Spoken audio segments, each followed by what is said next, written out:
श्री गुरुदेव दत्त. गुरुचरित्र अध्याय 7. मित्रासह हा इक्ष्वाकू वंशातला राजा अरण्य शिकारासाठी गेला असता त्याने एका राक्षसाला मारले. त्या राक्षसाच्या भावाने राजाचा सूड घेण्यासाठी मानवी रूप मायावी शक्तीने धारण केले व राजाचा विश्वास संपादन करून त्याचा विश्वासू सेवक झाला. पुढे श्राद्धाच्या दिवशी त्याने ऋषींना कपटाने आचार्याकडून नरमास शिजवून भोजनात वाढले. ते वशिष्ठ मुनींच्या लक्षात आले.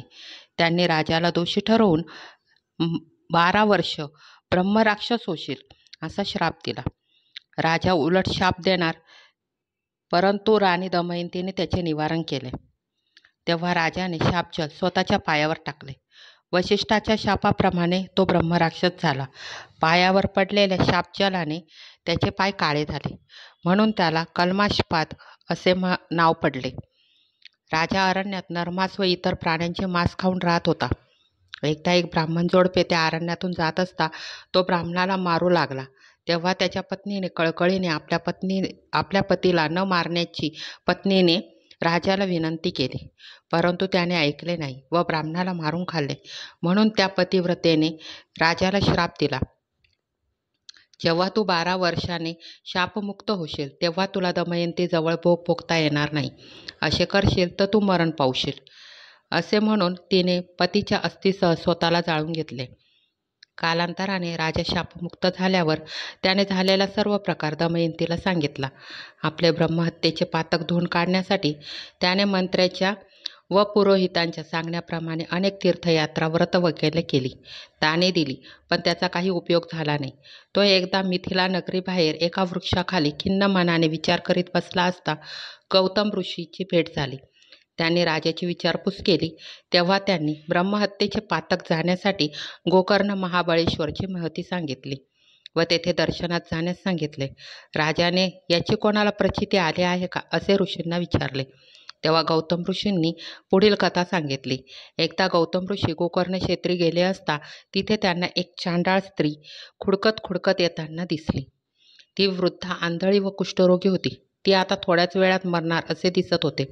तेवढ्यात तिथे 4 शिवदूत दिव्य विमानातून तिला घेऊन जाण्यासाठी आलेले दिसले. तेव्हा गौतमांनी, अशा पापिनी स्त्रीला तुम्ही शिवलोकी कसे काय नेता असे विचारले. त्यावेळी शिवदूतांनी तिची पूर्वजन्मीची कथा सांगितली. ही स्त्री पूर्वजन्मी ब्राह्मण मुलगी होती. तिचे नाव सौदामिनी. ती फार सौंदर्यवान होती. ती उपवर झाल्यावर तिच्या वडिलांनी तिला एका ब्राह्मणाशी विवाह लावून दिला. दुर्दैवाने तिचा पती अल्पायुष्य ठरला व कालावध झाला. पुढे त्या तरुण विधवेने व्यभिचार केला. तो उघडकीस आल्यावर तिच्या नातेवाईकांनी तिच्यावर बहिष्कार टाकला. मग ती उघडपणे दुराचार करू लागली. पुढे तिने एका वाण्याशी विवाह केला. ती नेहमी मद्यमास सेवन करीत असे. एकदा तिने दारूच्या नशेत बकरा समजून वासरू मारले. वासराचे मुंडके शिराळ्यात ठेवून मांस शिजवले व आपल्याबरोबर नवऱ्यास खाऊ घातले. संध्याकाळी नशा उतरल्यावर तिला आपण केलेली चूक लक्षात आली. तिला खूप पश्चाताप झाला व तिने भगवान शंकराची प्रार्थना करून माफी मागितली. झालेला सर्व प्रकार नवऱ्याला कळू नये म्हणून तिने वासराचे शिर, हाडे व कातडी जमिनीत पुरून टाकली व वाघाने वासरू नेले म्हणून मोठ्याने शोक करू लागली. पुढे कालांतराने तिला मरण आले. ती नरकात गेली. नंतर तिला चांडाळ योनीमध्ये जन्म मिळाला. पूर्वजन्मीच्या पापामुळे ती जन्मांध झाली. पुढे तिचे आईवडील मरण पावले. त्यातच तिला कुष्ठरोग झाला व इतर भिकाऱ्याबरोबर भीक मागत मागत जात असता ती शिवरात्री गोकर्ण महाबळेश्वरला आली. एका यात्रेकरूंनी तिच्या हातावर काही बिल्वपत्रे ठेवली.